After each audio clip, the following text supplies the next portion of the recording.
Mari, yo soy Oriana Oyarzún Teca, yo soy cacique de la comunidad Cacique Pairo de Apeche, de la comuna de Keiler.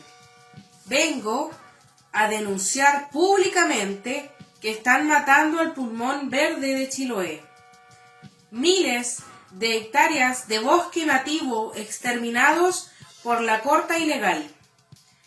Esto mismo está ocurriendo en el territorio mapuche huilliche llamado El Cacique, ubicado en Apeche, comuna de Keiler.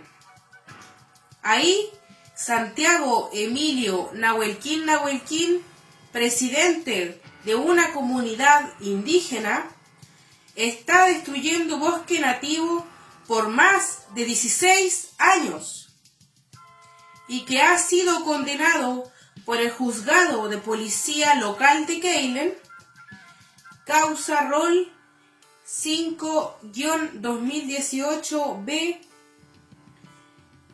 otra causa 10-2021B, por nombrar algunos de las tantas condenas que tiene esta persona. Estamos en una emergencia climática. Nosotros los mapuche huilliche no matamos a nuestra madre tierra, sino que la cuidamos. Hago un llamado a denunciar a todos los infractores de la naturaleza y al mismo tiempo que están matando a la flora y fauna de nuestra Ñuque Mapu.